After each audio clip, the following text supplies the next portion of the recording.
You've got, when you think about saving, you've really got two types of saving, one, and you've mentioned them both. So one is your buffer fund. That's that little packet of cash that you're not going to invest, you're going to keep it in cash because you might need it for a rainy day.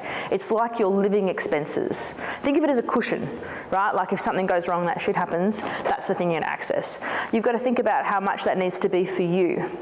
So if I was a teenager living at home, I might only need a week's worth of living costs in the bank, and I'd be pretty comfortable with that being my savings buffer. If married with 2 kids and a mortgage, you might want more like 3 to 6 months worth of living costs in a buffer to give you that cushion. It's important that you've got that in place before you get heavily into investing. And the reason for that is if you take that savings and you start investing, and so you're buying things like shares or property or bonds or anything like that that you can't get quickly turned around, suddenly the emergency happens, you have to sell that asset quickly to get that cash. If you've bought a property, you will not sell it quicker than 30 days.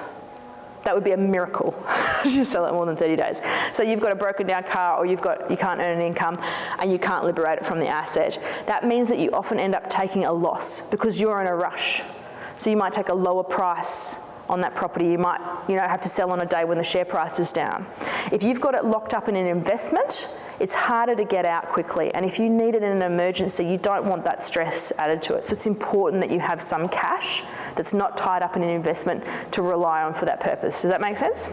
Once you've got your buffer fund full, so whatever level full is for you, you might be very happy with just a couple of weeks worth of living costs. My husband would have 5 years of living costs in a bank account if he could. That's a lot of opportunity cost you give up. We've negotiated somewhere in the middle. It depends on what it is for you, okay? What does that number need to be for you based on what your obligations are, what your lifestyle is, how much do you need to decide? You need to decide that. Once you've got that savings level set, then onto the investment stuff. So that's generally how you should think about the money coming in when it's saving. Make sense?